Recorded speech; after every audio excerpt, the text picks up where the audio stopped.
The massive transport ship descended through Earth's atmosphere with the grace of a falling mountain. Inside its reinforced hull, Admiral Zektar of the Vorthani Empire stood before a viewport, watching the blue and green world grow larger beneath them.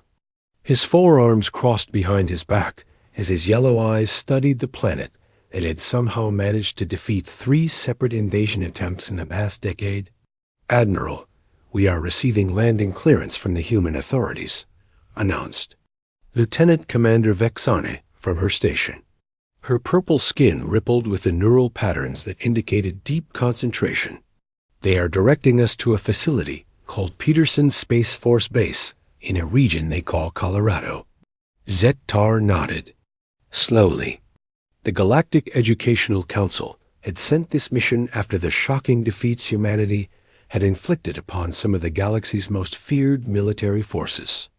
If these humans were producing such effective warriors and understanding their training, methods could revolutionize military education across 12 star systems. "Remind me of our mission parameters," Zektar said as he turned from the viewport. Captain Morsith of the Kratari war clans stepped forward, his scaled skin catching the artificial light. "We are to assess human educational institutions for potential military recruitment partnerships. Our preliminary intelligence suggests that humans begin military training at an extremely young age, possibly explaining their combat effectiveness." The transport ship touched down with barely a vibration, testament to the skill of their pilot. As the landing ramp lowered, a group of humans in military uniforms approached the vessel. Leading them was a tall human with graying hair and multiple decorations on his chest. "Welcome to Earth," the human said, as Zektar descended the ramp. "I am General Robert Hayes, United States Space Force.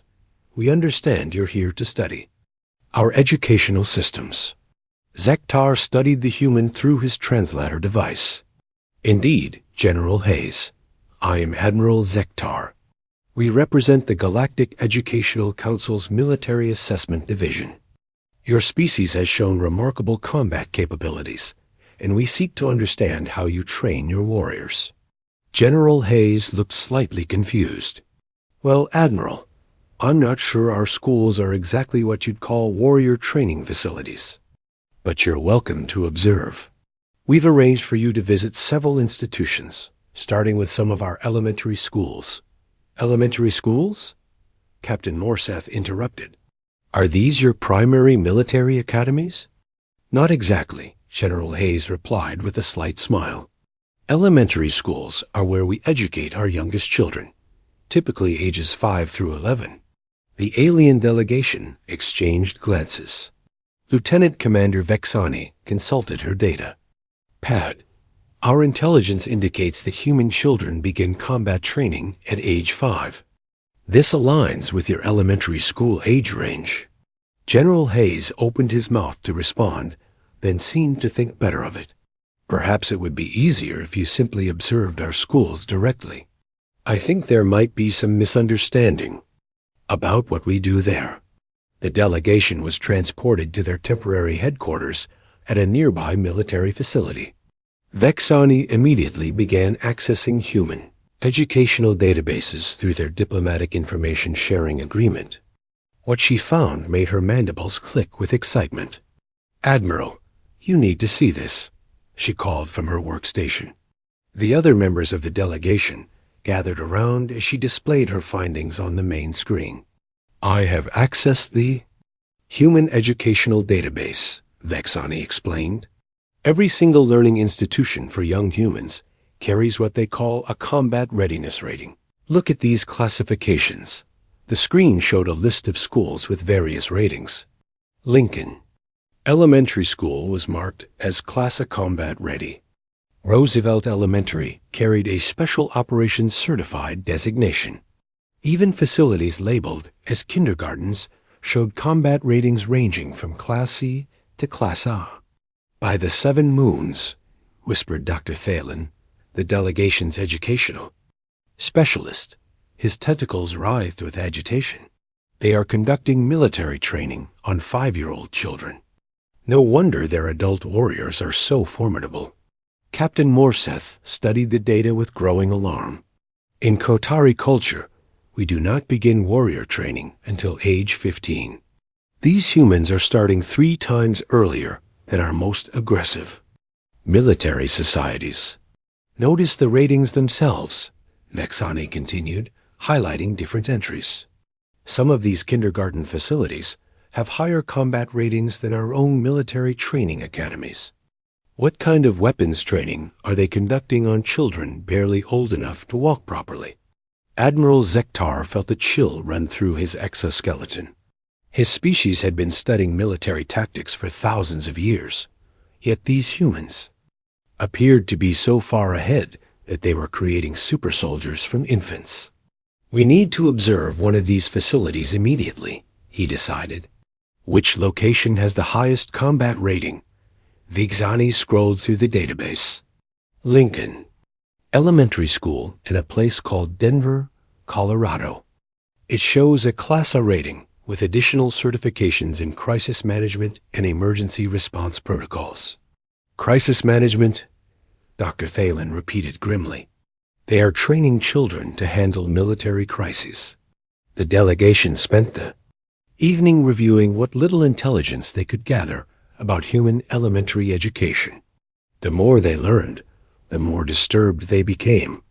These institutions were apparently designed to house hundreds of young humans in structured environments where they received intensive training in subjects with names like physical education, social studies, and something ominously called conflict resolution. Physical education clearly indicates combat training, Captain Morseth observed. And this conflict resolution must be advanced tactical negotiation under hostile conditions. The facilities themselves are designed like military compounds, added Dr. Thalen, studying architectural plans.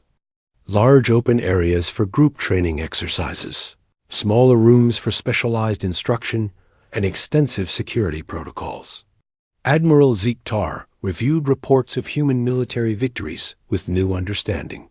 If humans were indeed producing warriors from such an early age, with training so intensive that 5-year-olds were housed in facilities with combat ratings exceeding established military academies, then humanity represented a threat unlike anything the galaxy had ever encountered. Contact General Hayes, he ordered. Inform him that we wish to observe Lincoln Elementary School tomorrow morning. Tell him we are particularly interested in observing their youngest trainees in action.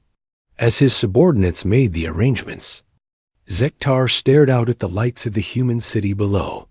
Somewhere out there, thousands of tiny human warriors were probably sleeping in their military compounds, preparing for another day of intensive combat training disguised as elementary education.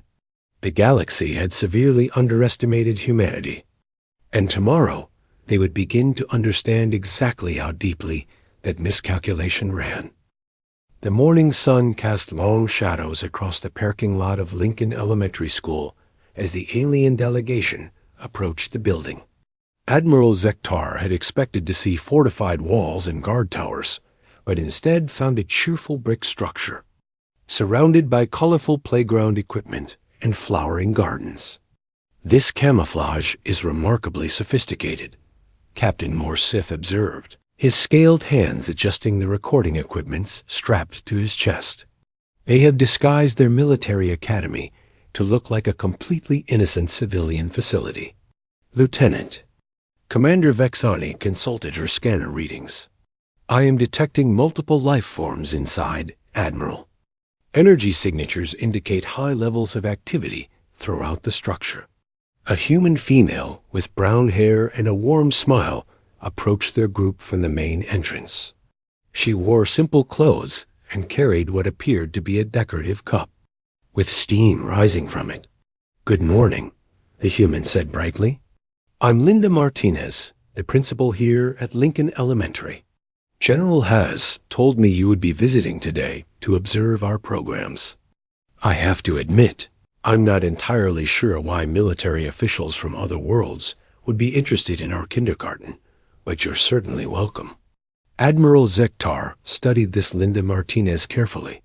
Despite her friendly appearance, she was clearly a high-ranking military commander. The human designation principle was obviously equivalent to a base commander in their own military structure. We are honored by your cooperation, Principal Martinez, Zektar replied formally. We seek to understand your methods of training. Young warriors.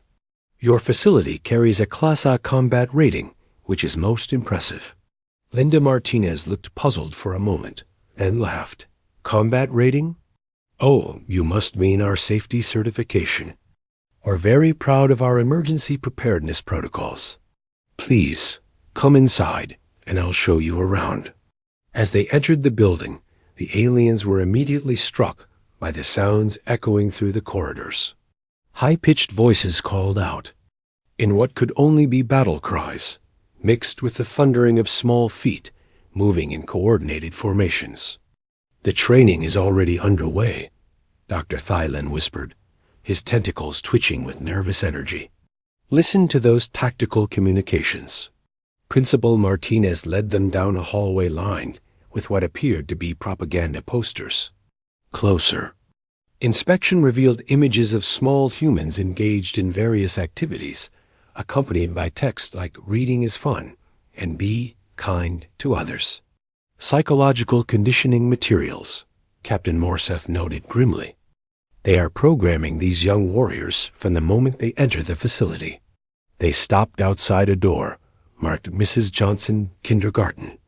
Through a small window, the aliens could see approximately 25 small humans seated in a circle on a colorful carpet. This is one of our kindergarten classrooms, Principal Martinez explained. The children are 5 and 6 years old. Mrs. Johnson is just starting their morning circle time. Circle time, Admiral Zektar repeated. A tactical briefing formation.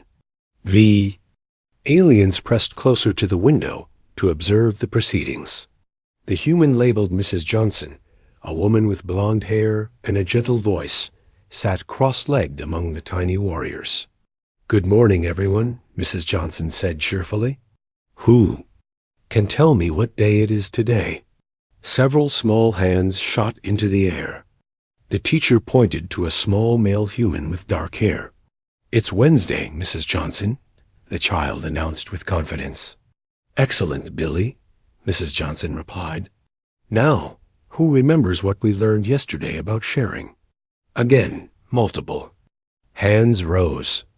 A small female human with red pigtails was selected.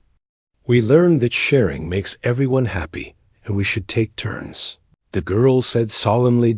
Admiral Zektar felt his blood chill. Resource distribution protocols, he murmured to his team. They are teaching tactical resource management to 5-year-olds. Now, Mrs. Johnson continued, I need 2 volunteers to help me demonstrate what we do when we have a disagreement about toys. 2 small humans eagerly raised their hands and were invited to the center of the circle. Mrs. Johnson produced a small wheeled vehicle. Pretend you both want to play with this truck, she instructed. Show us how we can solve this problem without fighting. The aliens watched in fascination as the 2 tiny humans immediately began sophisticated negotiations. The first child, a boy named Danny, proposed a time-sharing arrangement. The second child, a girl named Katie, suggested they could play together and take turns being the driver. Look at their tactical thinking, Captain Morseth breathed. They are resolving territorial disputes with the skill of seasoned diplomats. The level of strategic reasoning is remarkable, Dr. Thalen agreed. Our own military cadets do not demonstrate such advanced conflict resolution abilities until their 3rd year of training. Mrs. Johnson praised both children and asked the circle to discuss other ways they could share toys. The discussion that followed revealed an intricate understanding of resource allocation, negotiation tactics, and alliance building that would have impressed generals in any army. Now it's time for centers, Mrs. Johnson announced, and the small humans immediately organized themselves into groups with military precision. Some moved to a corner filled with books, others to tables covered with art supplies, and still others to an area containing building blocks and puzzles. The aliens noted that each group appeared to have a natural leader who emerged without any apparent command structure being imposed by the adult supervisor Dot at the reading center. A small girl named Emma had taken charge of distributing books to her squad. She carefully assessed each team member's abilities and assigned appropriate materials. Demonstrating advanced personnel management skills. At the art table, a boy named Jake had organized his teammates into an efficient production line. One child prepared the paper, another distributed colors, and a third managed cleanup supplies. Their coordination was flawless, but it was the building block center that truly alarmed the alien observers. A group of 6 small humans had spontaneously formed what could only be described as an engineering unit. They were constructing elaborate structures with the focus and teamwork of experienced military engineers. "Observe their spatial reasoning," Lieutenant Commander Vexani whispered, her recording equipment capturing every detail. The small female designated Lucy is clearly the tactical planner. She visualizes the entire structure before construction begins. "And the male called Alex serves as logistics coordinator," added Captain Morseth. "He ensures adequate supplies are available for each phase of construction." Admiral Zektar watched as little Lucy directed her team in building what appeared to be a fortified compound, complete with defensive walls and strategic vantage points. The level of architectural sophistication displayed by these 5-year-old humans exceeded anything he had expected to find. "Principal Martinez," he said quietly, "how long have these particular warriors been in training?" Linda Martinez looked confused. "Warriors? These are just kindergarten students. Most of them started school about 6 weeks ago. This is completely normal behavior for children their age. 6 weeks." Admiral Zektar felt his mandibles click involuntarily. These humans had achieved in 6 weeks what took his own species years to develop. The morning was just beginning, and already the aliens were beginning to understand that they had dramatically underestimated the scope and sophistication of human military training programs. The alien delegation followed Principal Martinez down another corridor as excited voices echoed from a large room ahead. The sounds grew louder as they approached, and Admiral Zektar could clearly identify what seemed to be tactical communications, mixed with the rhythmic pounding of feet against hard surfaces. "That's our arc room," Principal Martinez explained as they passed an open doorway. "And up ahead is the gymnasium where Coach Rick Torres is conducting physical education class." "Lieutenant." Commander Vexani immediately raised her scanner toward the arc room. "Admiral, I am detecting intense creative activity in there. Multiple subjects are engaged in what appears to be strategic planning exercises." Through the doorway, they could see approximately 30 small humans seated at tables covered with paper, paints, and various crafting materials. At one table, a boy named Ryan was carefully creating what looked like detailed maps using finger paints. His work showed remarkable attention to geographical features and strategic positioning. "Tactical cartography," Captain Morseth observed with growing alarm. "That young warrior is producing battlefield maps with impressive accuracy." At another table, a girl named Sophie was constructing elaborate 3-dimensional structures using cardboard boxes, tape, and colorful paper. Her design clearly showed defensive positions with multiple levels and strategic choke points. "Fortification planning," Dr. Thalen whispered. "She understands defensive architecture better than some of our own military engineers." The art teacher, a cheerful woman named Miss Kelly, moved between the tables offering encouragement and supplies. To the aliens, she appeared to be a tactical instructor, guiding her young soldiers through complex strategic exercises. "Very good. Ryan," Miss Kelly said as she examined the boy's painted creation. I love how you use different colors to show the mountains and rivers. Can you tell me about your picture? Ryan looked up with paint-covered fingers. It's a map of our neighborhood. See, here's my house, and here's the park where we play soccer. The blue parts are the creek where we catch tadpoles. Reconnaissance mapping of local terrain, Admiral Zektar translated grimly. He has been assigned to survey the tactical advantages of his residential sector. And Sophie, Miss Kelly continued, your castle is amazing. How did you decide where to put the towers? Sophie beamed with pride.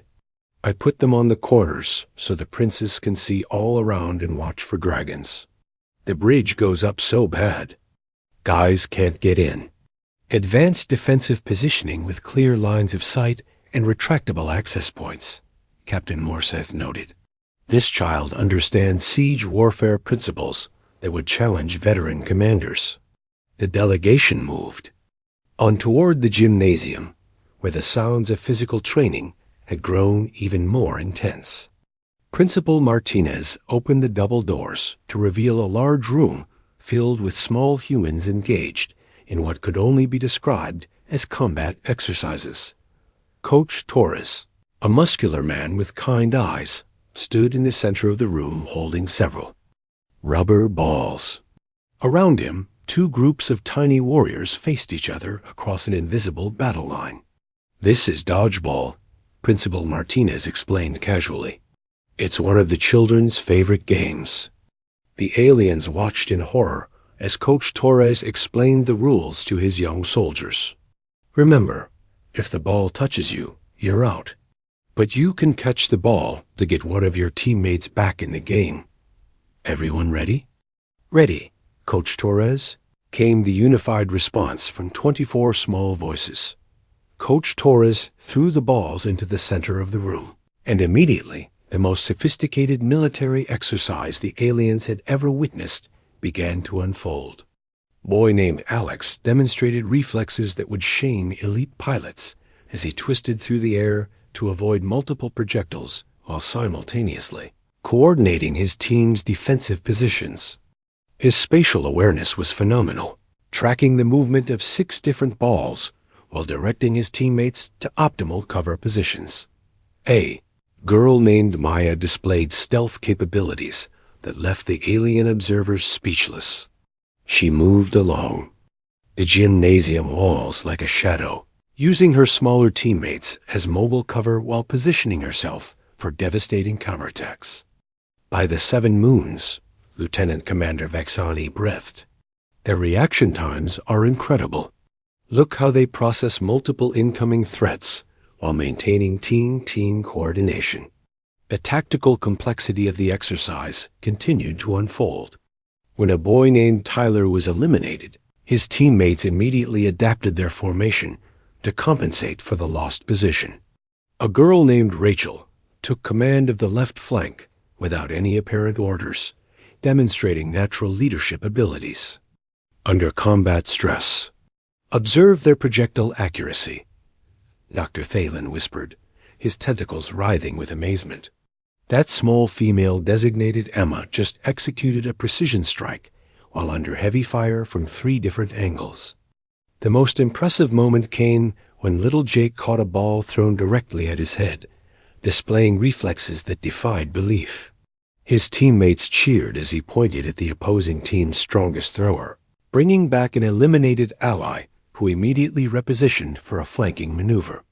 Catch and release tactical resurrection, Captain Morseth muttered in disbelief. They have incorporated revival mechanics into their training exercises. The strategic implications are staggering. Coach Torres called for a brief water break, and the small warriors immediately gathered around their respective team leaders for what were clearly tactical briefings. Alex drew quick diagrams in the air with his hands, while his teammates nodded seriously. Maya quietly discussed positioning strategies with her squad, pointing out weaknesses in the opposing team's formation. How long have these particular soldiers been training in this exercise? Admiral Zektar asked Principal Martinez. Well, we introduced dodgeball at the beginning of the school year, she replied thoughtfully. So about 2 months now, though some of the older students learned it in previous grades. 2 months to achieve this level of tactical sophistication.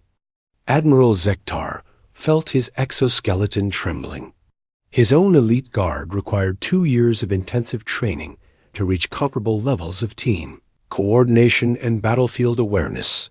When the game resumed, the aliens witnessed even more advanced tactics. The children had apparently used their brief respite to develop new strategies. Tyler's team implemented a complex pincer movement, while Rachel's squad countered with a brilliant feint that drew their opponents out of position. The exercise concluded, with Maya's team achieving victory through a coordinated assault that would have impressed military strategists across the galaxy. As the small warriors lined up to congratulate each other with ritualistic hand-slapping gestures, the aliens realized they were observing something unprecedented. Next, we usually have quiet time, Principal Martinez announced as Coach Torres began collecting the equipment. The children rest, and sometimes we read stories. Tactical debriefing and psychological recovery period, Admiral Zektar interpreted. They allow the young warriors to process their combat experiences through narrative therapy. As they left the gymnasium, the alien delegation struggled to comprehend what they had witnessed. These 5- and 6-year-old humans were displaying military capabilities that exceeded those of trained soldiers from across the galaxy. Yet their human supervisors treated these remarkable abilities as completely routine.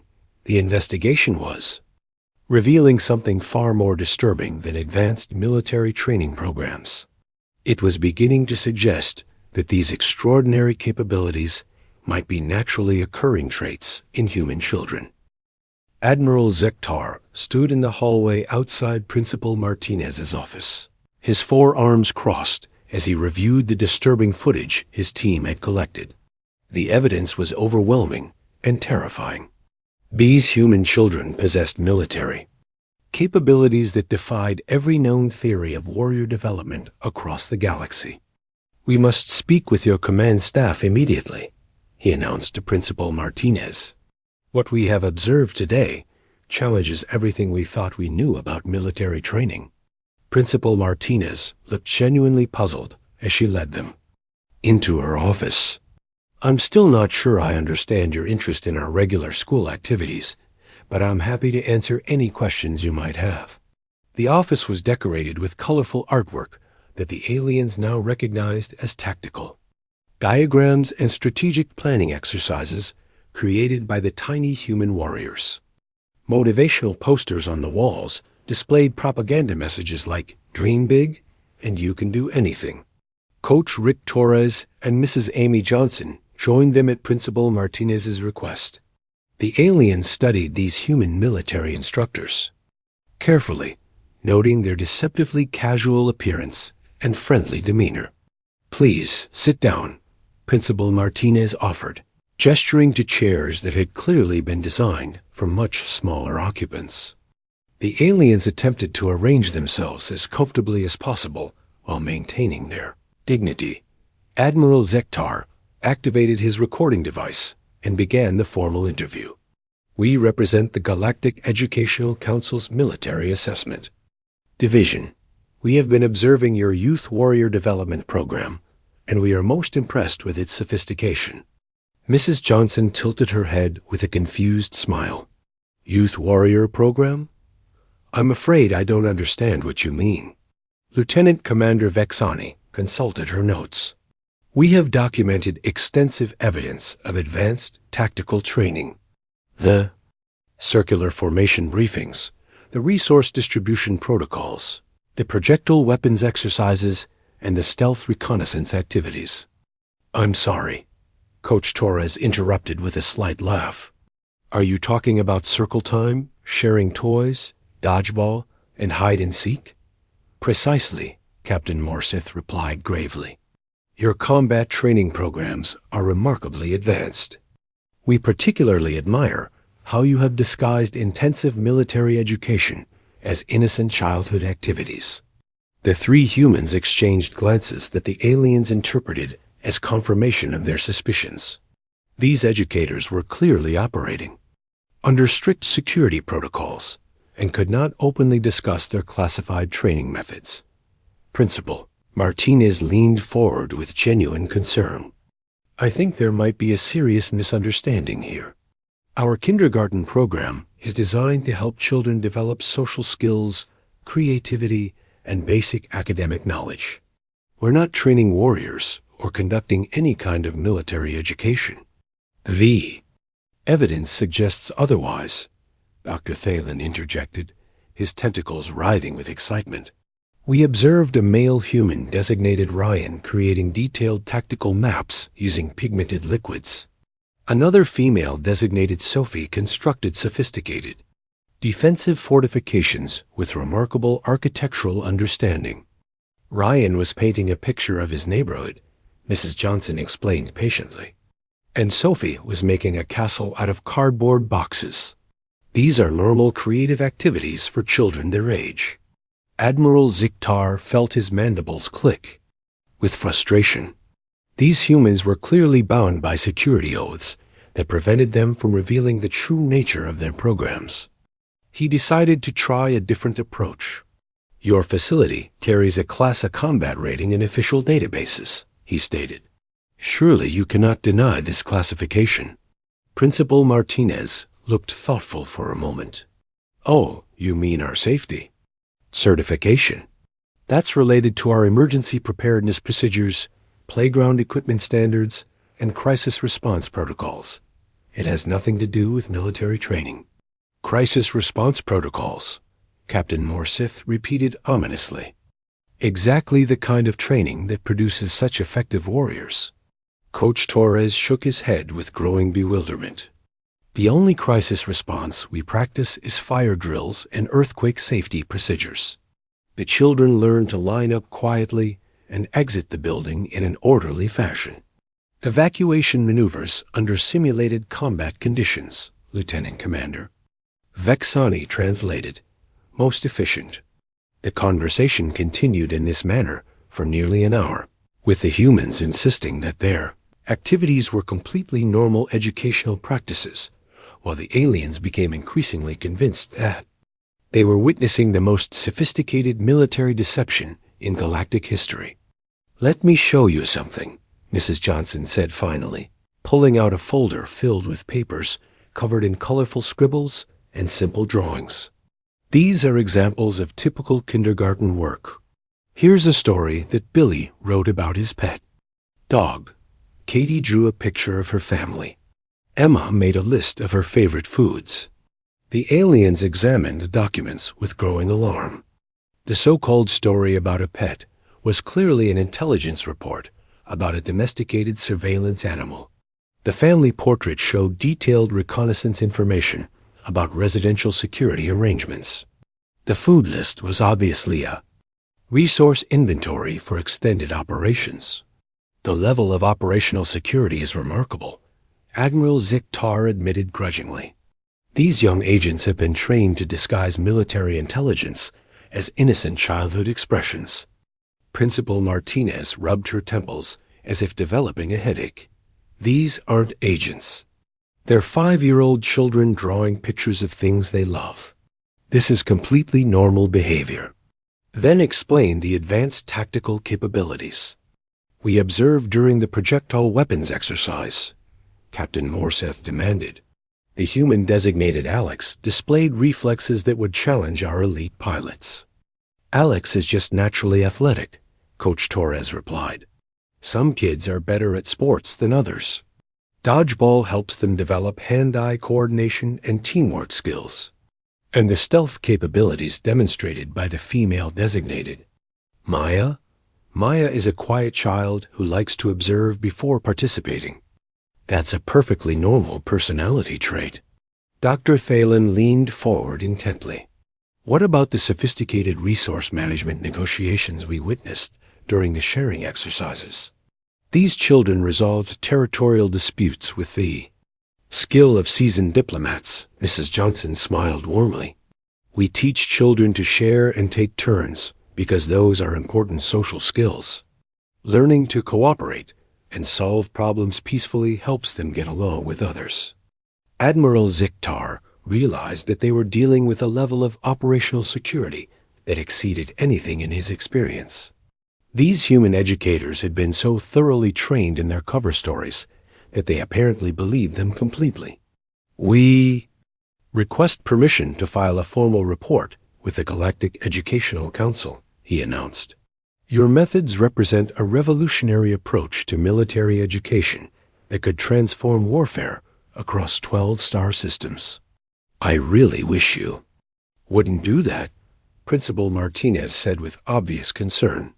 "I think you've seriously misunderstood what goes on in our school. We're just trying to give children a good start in life." "Precisely," Admiral Ziktar replied grimly. "You are giving them a start as the most formidable warriors the galaxy has ever seen." As the meeting concluded, the aliens were more convinced than ever that they had discovered humanity's greatest military secret.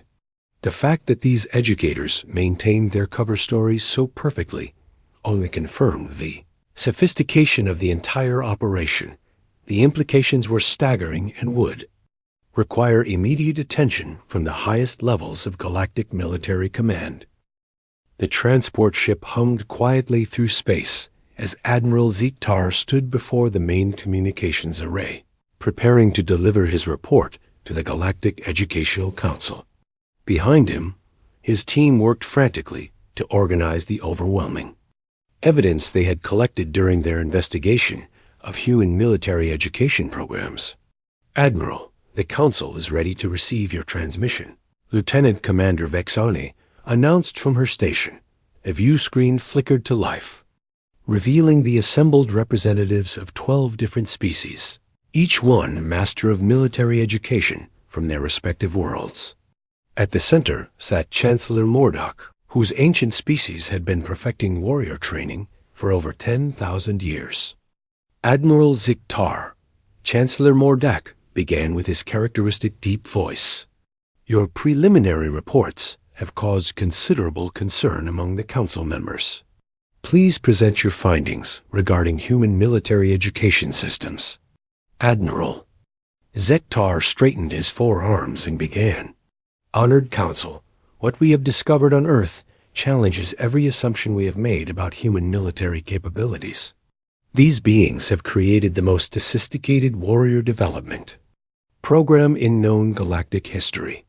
Murmurs of interest rippled through the assembled alien representatives as Ziktar activated his presentation display. Human military training begins at age 5 in facilities they deceptively call kindergartens and elementary schools. These installations carry official combat ratings that exceed those of our own military academies. We observed a facility designated Lincoln Elementary School with a Class A combat certification. Captain Morseth stepped forward to add his observations. The level of tactical sophistication displayed by 5-year-old human warriors is unprecedented. During what they call circle time, we witnessed advanced diplomatic negotiations and resource management protocols that would challenge seasoned military strategists. Furthermore, Dr. Thalen contributed, their creative exercises involve detailed tactical mapping and defensive fortification planning.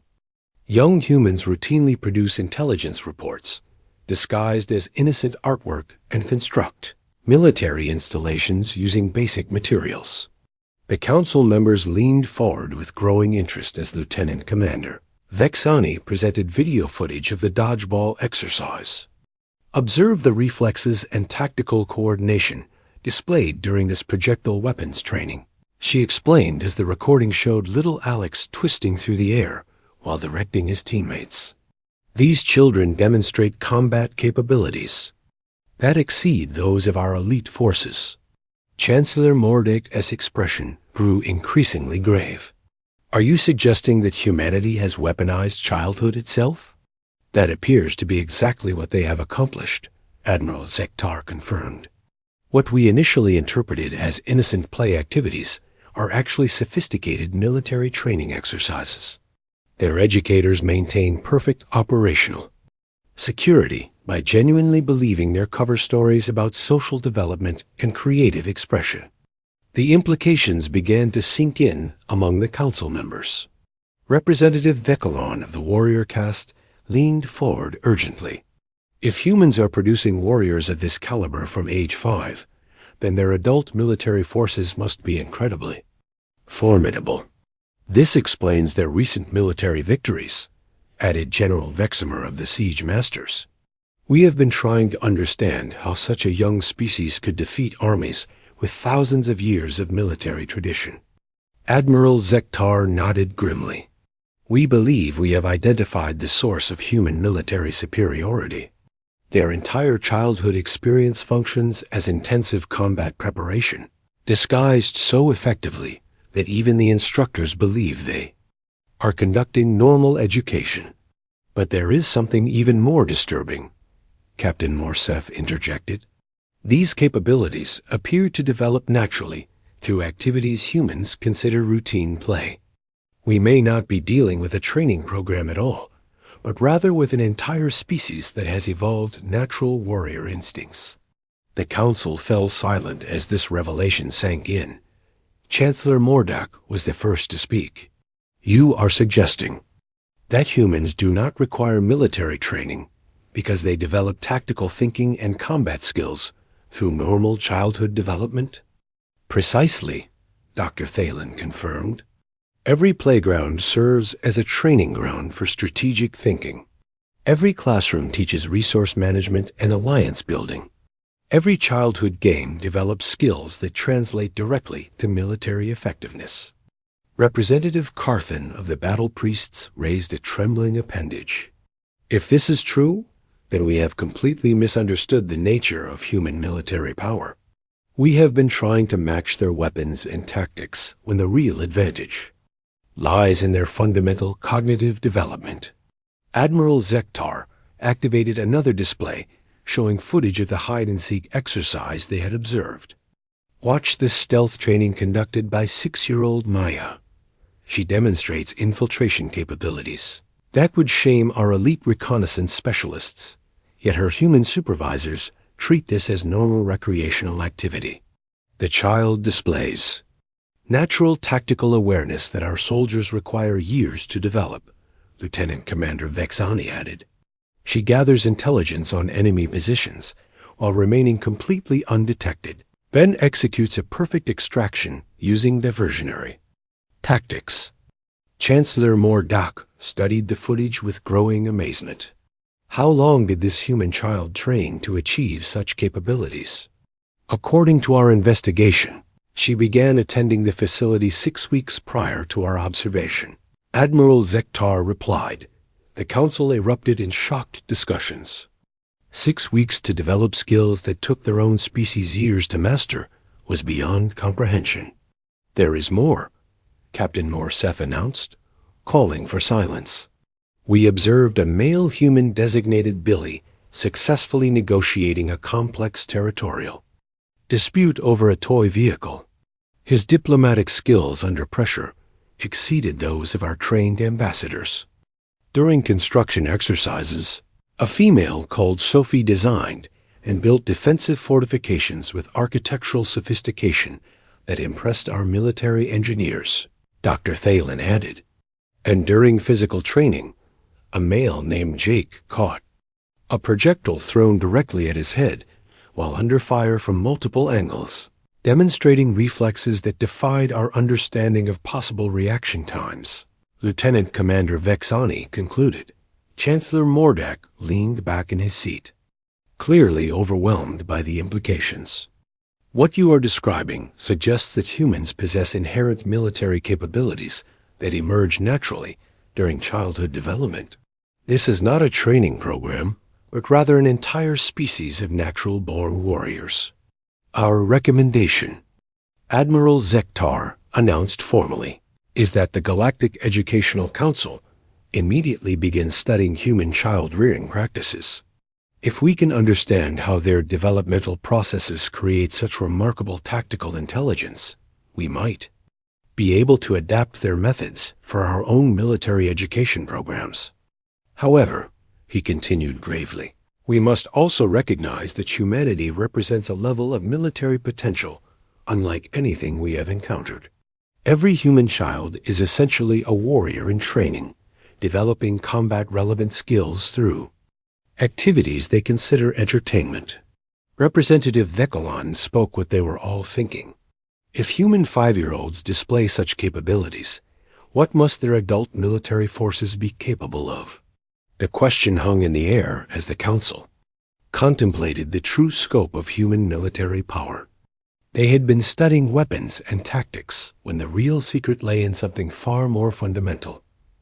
Humanity had evolved into a species where every childhood game prepared them for war. Every playground served as a military academy, and every active play developed the strategic thinking that made them formidable opponents. The galaxy would never look at humanity the same way again.